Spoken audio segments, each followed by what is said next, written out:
እንደ ሀገር እየተከወነ ያለው የአረንጓዴ አሻራ መርሃ ግብር የተራቆተ የመሬት ገጽን አረንጓዴ ከማልበስና ለምለም ስነ ምህዳርን ከመፍጠር በተጓዳኝ ለበርካቶች የሥራ ዕድልን እየሰጠ ነው። በዚህ ውስጥ እያለፉ ካሉ በርካቶች መካከልም ሙሴ ደረሰና መሰረት ኡርጌሳ አብነቶች ናቸው። ከዚህ በማገኘው ደሞዝ ልጆችንና ቤተሰቦችን እየመራው እስካሁን አለ። ለወደፊትም በዚህ ሁኔታ ቀጥሎ አብረን ተሳስረን በአንድ ላይ ለማደግ ብዙ ጥረት ነው እያደረግን ያለነው።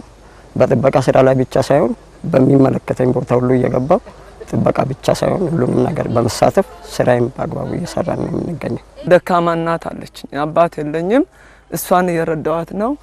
ባለትዳሮች አሁን ብዙ ልጆቻቸውን እያስተማሩ የትምህርት ቤት ክፍያ ሳይደርስ እግዚአብሔር ይስጣቸው ሳይደርስ ቀናቱ ሳይደርስ ነው ክፍያ እንደውም እንዲህ አይነት ችግር አለብን ስንል የብዙ ሰው ልጆች እያስተማሩ ናቸው። ኢትዮጵያ ለአየር ንብረት ለውጥ የተጋለጠ ምድሯን ልታከም የተፈጥሮ ውበቷንም በጥብቅ ስነ ምህዳር ልታንጽ አረንጓዴ አሻራን በንቅናቄ መከወን ከጀመረች 8 ዓመታትን አስቆጥራለች። በዚህ ውስጥም በርካቶች ግንዛቤያቸውን አሳድገው በግላቸው ችግኝን እያፈሉ ሊጠቀሙ ደግሞም ለብዙዎች የሥራ ዕድል መፍጠሪያ ሊያደርጉት የተጉ ሆነዋል።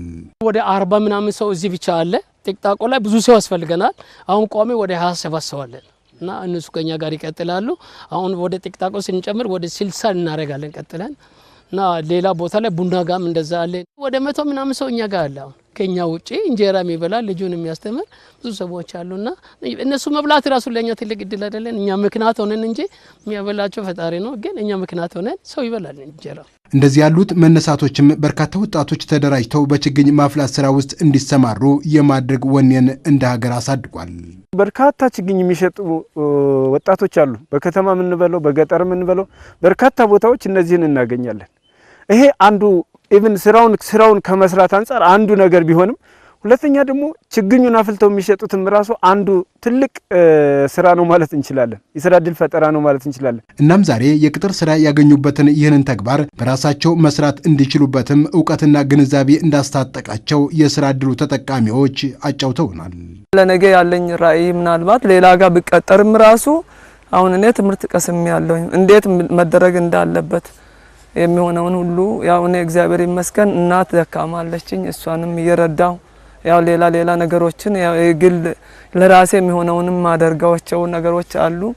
ያው ሰራተኞችም ብዙ ነበሩ እዚህ ጋር አሉ። አሁንም ያው የተወሰነ አለ። ከ40 በላይ ነው ስንሰራ የነበረው።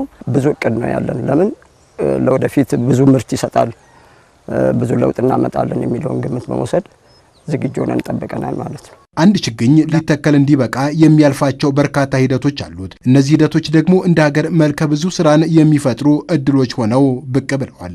ችግኝ ለማፍላት ብዙ ነገር ነው የሚያስፈልገው፣ ብዙ ግብአት ያስፈልጋል።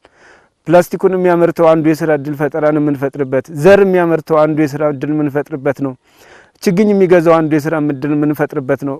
በጣም በርካታ ናቸው። በደንብ በትክክል ዶክመንትድ ሆኖ አንድ ችግኝ ተፈልቶ እስከተከላ ድረስ የሚደርሰውን ሂደት ብናየው በጣም በርካታ እንትኖች ናቸው በመሃል ያሉት እና እነዚህ ሁሉ ስራ ዕድል ፈጠራ ናቸው ምንላቸው። እናም አረንጓዴ አሻራ ስነ ምህዳርን ጠብቆ ከሚያስቀጥል ትልቅ ግቡ ጎን ለጎን የኢኮኖሚ መሰረትና የስራ ዕድል መፍለቂያም ሆኖ ቀጥሏል።